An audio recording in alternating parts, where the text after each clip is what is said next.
Today, we're going to talk about how fertility often changes after your first child, sometimes due to age, sometimes due to illness, or other medical issues, or even complications from delivery. And I'm going to talk about who should consider freezing their embryos, why it's a proactive choice that gives you more control, and what you can do to help preserve your options for the future.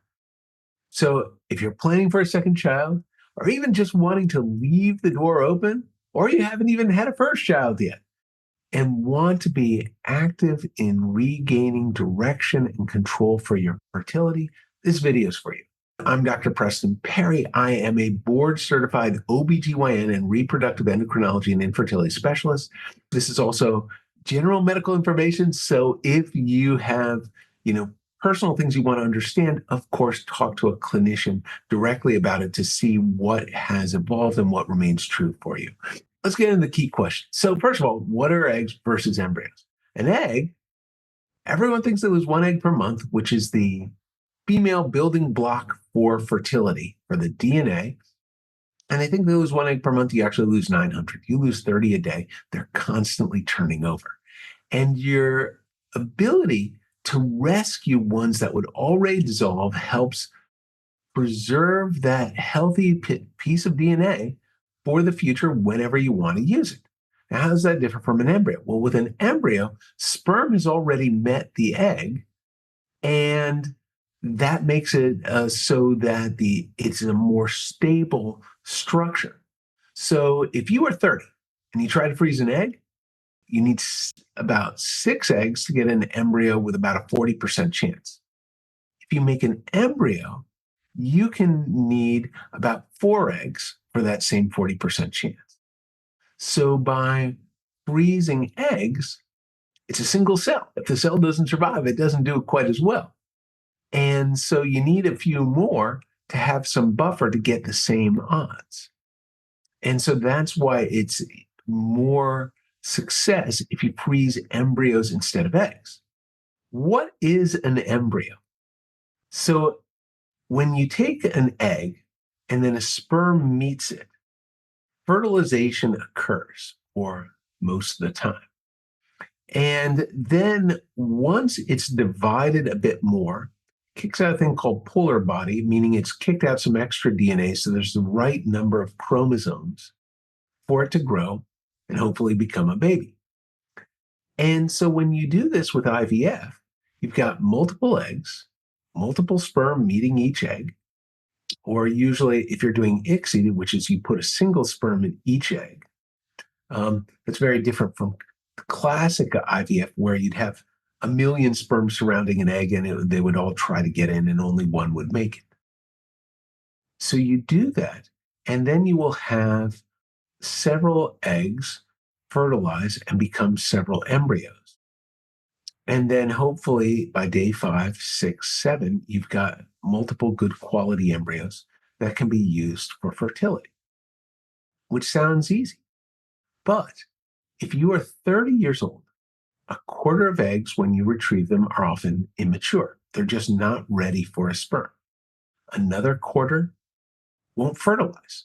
It wasn't the right fusion of sperm and egg, and they just arrest, or they fertilize abnormally. And then another quarter fail to develop. So you could start out with 16 eggs, which sounds like a lot. But at the far end of that, you're really down to only 4 embryos. And not all of those will have necessarily the right genetic information. And of those that have the right genetic information, that doesn't mean they will automatically take. So there's a lot of attrition and weaning down of what people have. Remember, if the national average for IVF for under 35 is somewhere in the 48 to 52% range, you can be aggressive and get a lot of eggs and embryos, and the average person often doesn't get pregnant, or half of them do. I think we do better statistics than that. I'm very proud of our team for where we are for the stats for people getting pregnant. But that's why you often need to be assertive, because many people at the end of this process may not have as much buffer as they want, especially if they might want more than one child. So that's what they are. So why would you choose to freeze? And here's the thing, it's not the right thing for everyone. Some people, just say, hey, I might find that right person to freeze eggs, or I just may get lucky down the road. But the problem is the longer you go, the more time takes a toll on eggs and on embryos. If you are young and you've got very good DNA, you ovulate your best eggs first. Think of a game of telephone. You're two people down the line, you get the message, 20 people down the line, you have no idea what the first person said. So when you ovulate later, let's say you're 40, I'm good with 40. My wife and I had, Lucas at age 41, but 75% of eggs are chromosomally abnormal at 40 compared to 25% at 30. So as you get older, you have fewer eggs and they are of worse quality, which is why you have higher rates of miscarriage and birth defects and problems as you get pregnant later in life. Not that it can't go well. Many people have wonderful kids later in life. But at the same time, the earlier you can do it, the better your chances of getting what you want. And you might be able to get 25 eggs at 30 and only 8 at 40. So it's not just that they're 3 times as abnormal. You only get 1/3 the eggs. That's a 9-fold difference in a period of 10 years. Why freeze embryos instead of eggs? And it really comes down to both work, but at the same time, eggs, you just need more eggs to get the same yield as freezing an embryo. So you need often 50% more eggs frozen to get the same yield as a freshly fertilized embryo. But if you don't have a right partner or a dedicated good source of sperm, you want to make sure to be freezing eggs. You just may need a few more. Who should be considering freezing their embryos? Anyone who's wanting to think about pushing fertility back, and especially if they may be reproducing after 35. A lot of people get pregnant after 35, but the odds start going down more quickly. Some say it's about 10, 15, 20% a year, and by the time it's 40, you can even lose 30% of your chances in a given month per year. So if you had a 30% chance at 40, that might be only 20% at 41. So this goes down meaningfully.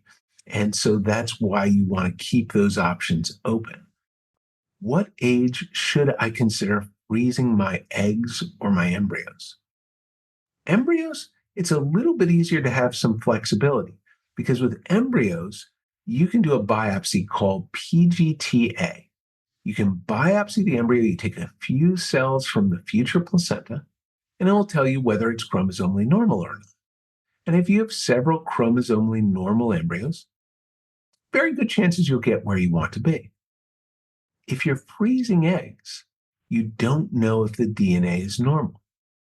The reason is if you want to take a biopsy, you want to say, what is the DNA? If you take a biopsy of that one cell, you took the only cell. You have no idea what's there. You've just destroyed it. So you have to get more eggs as a buffer to make sure that the DNA was right. And even then, it's not a guarantee. And even with PGT for embryos, it's not a guarantee. But the more buffer you have, the more likely you're to get what you want. What is PGT testing? PGT stands for pre-implantation genetic testing. And they used to have PGD, which is pre-implantation genetic diagnosis, and PGS, pre-implantation genetic screening. Bottom line, that's now been given the term PGT. And what it refers to is you're taking a sample of DNA from the developing embryo and then analyzing it to say, is there something we can understand for the genetics that might help us in which embryo would be a better fit for pregnancy? And so PGTA stands for pre-implantation genetic testing aneuploidy, which means are the chromosomes normal or abnormal? You can find all kinds of things. You can find reasons for miscarriage. You can find Down syndrome, Turner syndrome, Edwards and Patau. There are all kinds of genetic issues. And you can look at this and say, oh, trisomy 16, which means 3 copies of chromosome 16. That's the number one reason for miscarriage. And when you look at the DNA for someone who's had a miscarriage. And so you can learn a lot about things and say, boy, this has, trisomy 16, less than 1% chance of resulting in a live birth, very, very likely to miscarry. I may want to put back an embryo that's normal to minimize my risk of miscarriage and accelerate the rate with which I'm successfully pregnant. Another test is called PGT-M, and that's for pre-implantation genetic testing, monogenic. So that's drilling down rather than on a whole chromosome or a partial chromosome. It's looking at a very specific small single gene. And so it might be looking for sickle cell. It may be looking for Tay-Sachs. It may be looking for cystic fibrosis. And often these are even single base pair mutations, so they're really, really small. Most PGTA gets resolution of 4 million base pairs. So you could have 100,000 base pair error. It's a huge mistake. Modern testing often doesn't pick that up. There is, by the way, whole genome sequencing out there, and it costs around $2,500 per embryo. So it's pretty expensive, and then can get a lot of information we don't know what to do with. So there's some limits to that. 20 years from now, that will probably be more widespread. But for now, most people are just doing standard PGTA. And then if they know they have a genetic condition, so they did screening in advance to confirm it, they use PGT-M. And the last type of PGT is PGT-SR. So people can have DNA where if you have 2 strands, usually those 2 strands will then match with the 2 strands from the partner. But sometimes those 2 strands for a person, they got kind of crossed over. And you got part of 13 on 14 and part of 14 on 13 when they separate. And as a result, they're a little bit imbalanced. And if you don't have both of the imbalanced strands or both of the normal strands go, you can have 3 copies of part of 13 and only 1 of 14, or you can have 3 copies of part of 14 and only 1 of 13. And so you got a little too much of one and a little too little of another. And that gets really complicated for the DNA and can result in a lot of miscarriages. And when I meet people who've had it, particularly if they've had a family history, you'll often see parents who've had 6 or 8 miscarriages before having 1 or 2 healthy children. And so this is something that's very meaningful, even if it's a bit rare. What is the process of freezing embryos? Freezing embryos and freezing eggs have a lot of similarities. You still get that initial workup with a clinician to say, am I healthy? Is it reasonable for me to go through the in vitro fertilization process where my eggs are grown and they're retrieved? So you usually take some testing, understand the ovaries and what the egg count is. You make sure the health is reasonable, or if there's something that needs to be improved, you do. And then you go through stimulation. So it's 3 phases. Synchronization, get the eggs lined up. Stimulation, get the eggs to grow. And then retrieval, get the eggs out. And then, depending on eggs versus embryos, it's the fertilization and growth. If you're doing embryos, you then fertilize the eggs on the day that they were taken out.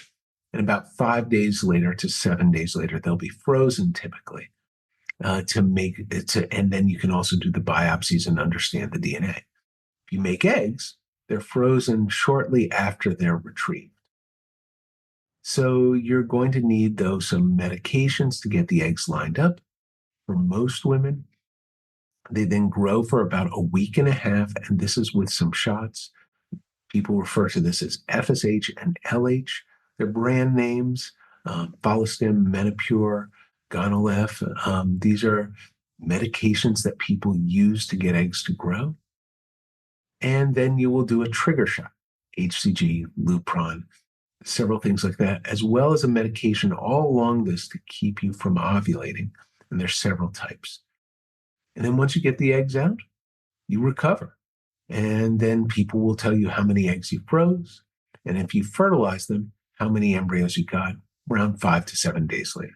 What are risks in freezing my embryos? Many people say that there isn't much risk to it. That's a complicated thing. There are a lot of opinions. Get a diversity of them. The quick things that I see is people talk about from IVF some rare risks of birth defects. If the normal risk is 2%, goes up to 4%. If the normal risk is 4%, goes up to 8%. That sounds like that's doubling, and that actually sounds like a lot. But when you say you're often comparing younger women who got pregnant spontaneously to older women who needed IVF, or you have people with health problems needing IVF that are compared to people without health problems, a lot of times it's comparing apples and oranges.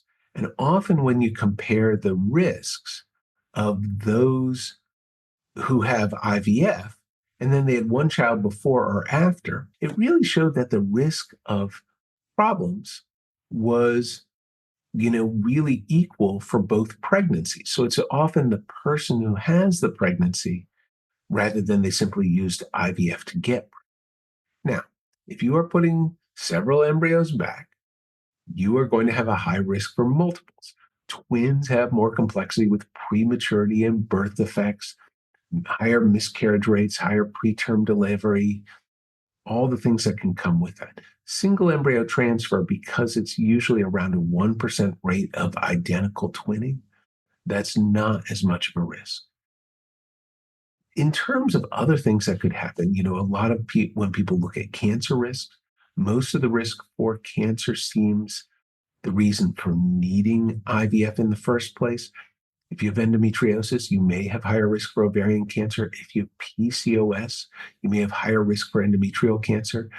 When people aren't able to get pregnant and don't have children, there seems to be a higher rate of breast cancer. So I would say the data is complicated. And I wouldn't say there's no risk from IVF, but most of the evidence that I've seen really points to it being the why people do IVF, not so much that they did. The other thing is people talk a little bit about ICSI, intracytoplasmic sperm injection, as being a risk. And you do see even higher rates of birth defects with ICSI. But that's also complicated because a lot of reasons where people do ICSI were related to problems with the Y chromosome for guys. If you have a son and he got that same Y chromosome, that's going to have the same problems if there's a genetic link there. And so I think that's a little bit complicated. I do know there are some imprinting disorders, 1 in 10,000, 1 in 100,000 for some of them. Beckwith-Wiedemann, Angelman, there are a couple of things like that. However, also, if you look at making embryos at 30 and then freezing them and then comparing them to what the risk is for birth defects at age 40 or for freezing eggs, often people come out ahead for having frozen them at 30 because they're also just increased risks as aging. So you've got to talk to a clinician to say, what is that balance and what is the degree to the best of their ability? And it is something that's hard to estimate. How long can embryos be frozen?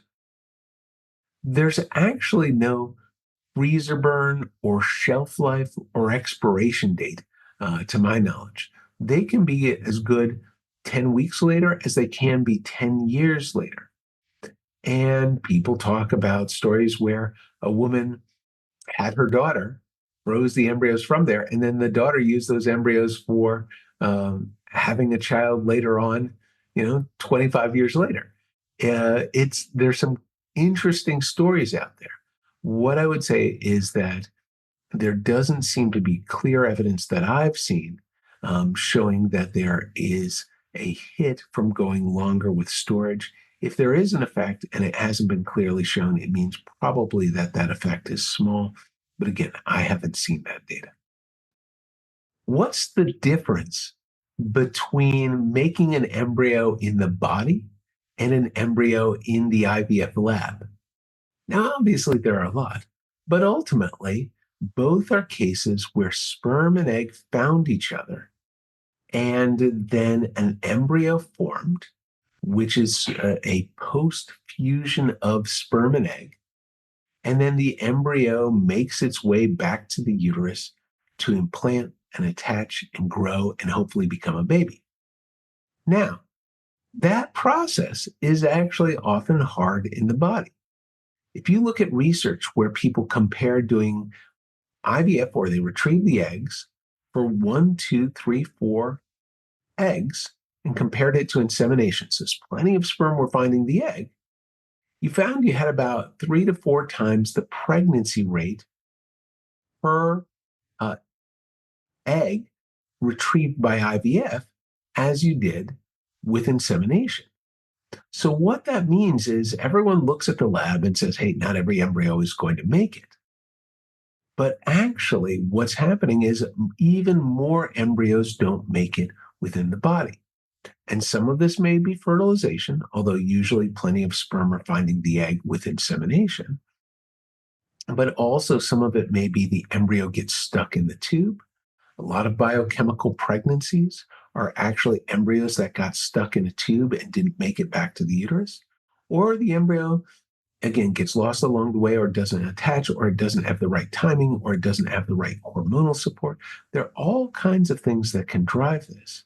And the IVF process, and we can't say how much we can attribute to each stage right now, but we can say per egg, 3 to 4 times more likely that it's going to result in a successful baby. Who else might need to freeze embryos? One of the important groups is those who have a genetic history that goes through their family.